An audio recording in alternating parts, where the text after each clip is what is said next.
there, it's Ray with Tarot Living. Hope you're doing well.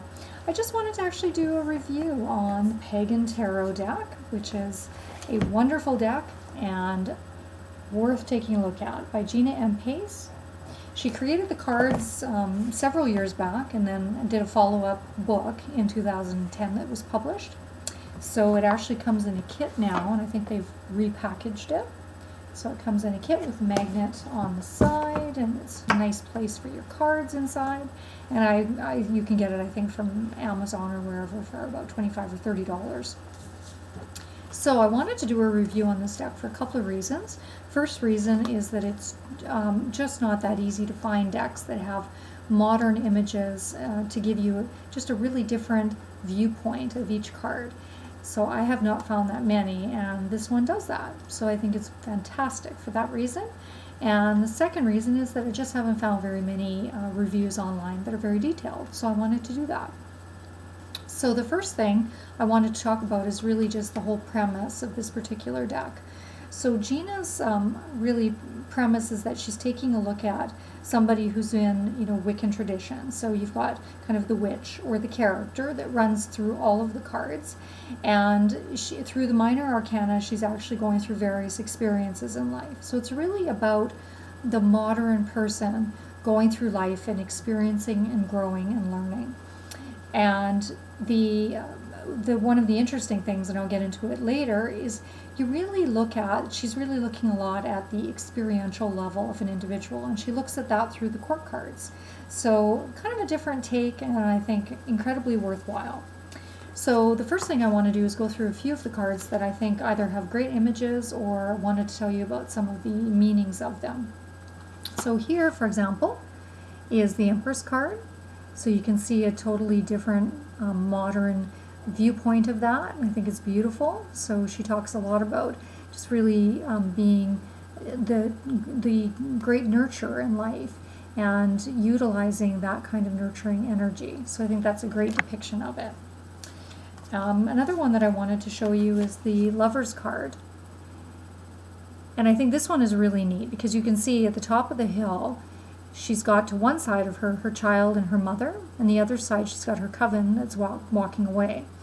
And I think some of the original meanings or underlying meanings of the Lover's Card is not just really connecting spiritually to someone else, but it's really about choice and moving from your own family to creating your new family with your wife or your husband or your partner.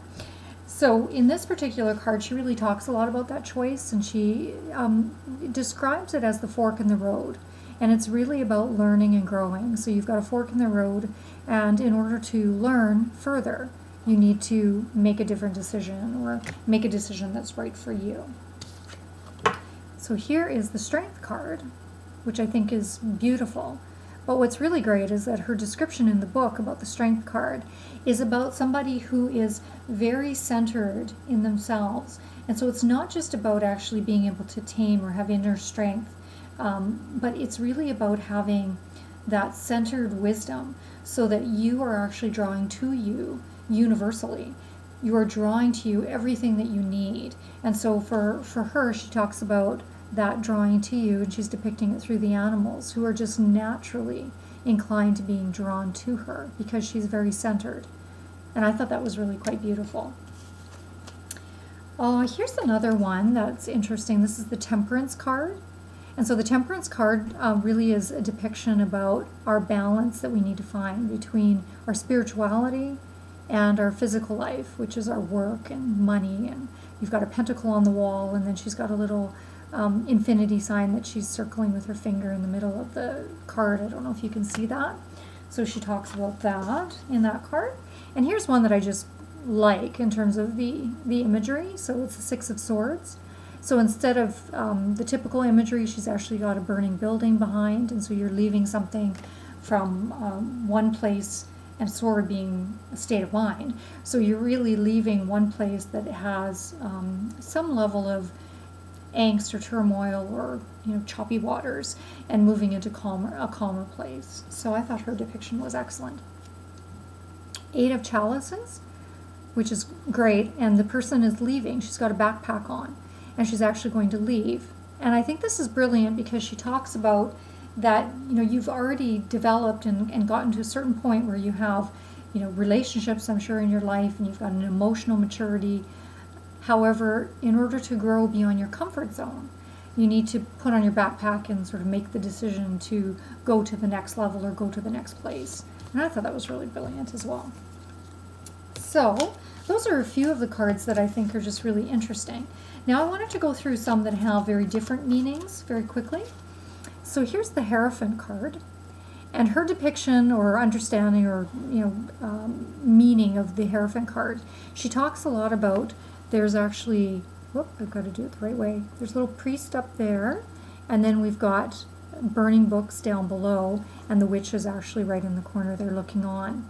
So this one, she really talks about the structure, the religious or authority structure, whatever that may be represented as, having doctrines and rules and dogma associated with it, and that each individual has to discover their own inner authority and determine what's right for them.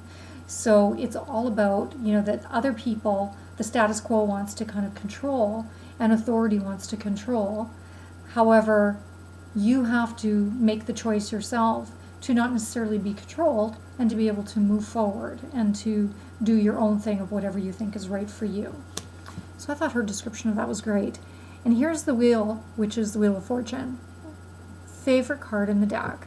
And the reason is that the person is looking at an astrology chart. More specifically, they're looking at transits and progressions. So I think this is really neat depiction of the wheel. And the reason, I actually read online a couple of reviews about this deck, and one of the reviews said, I don't get that woman is sitting at the computer looking at a chart. Some kind of, I think they said some kind of chart.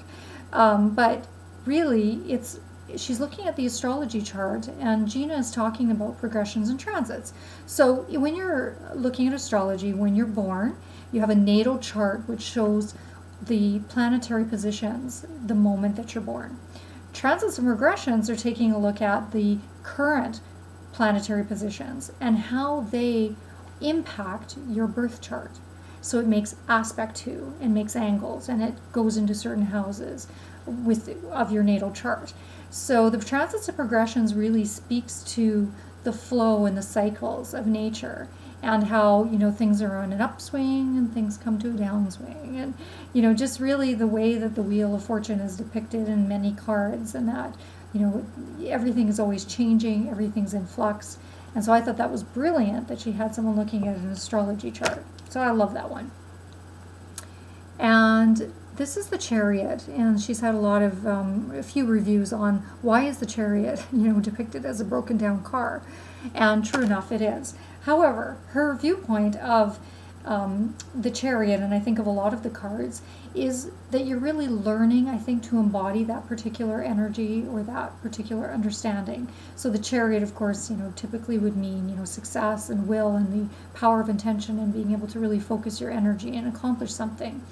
In her case, she's got the car that's broken down, but the car, what she's depicting is that you can't control everything, but through your inner strength, you're able to but you're able to work through life, and there's somebody who's coming to help her with the car. So in one way or another, if you have inner strength and you have centeredness, you can find what you need in life in order to accomplish.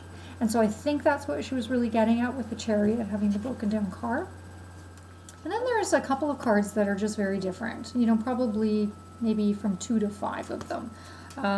Just a couple that I've picked out. The 5 of Swords, for example.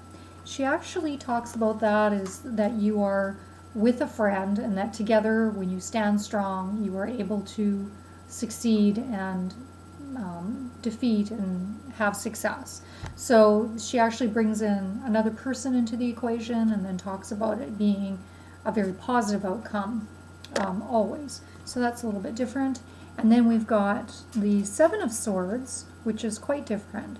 And the 7 of Swords is a woman who comes upon a campground, and she discovers that someone has left her the gift of some firewood, and that she's depicting it in this particular deck, that the 7 of Swords shows us that sometimes we have unexpected and great surprises and positive things that are actually given to us that we're not expecting, as opposed to kind of a typical meaning, which is not as positive as that. So it's she's definitely kind of taken a little bit of a twist on a couple of them.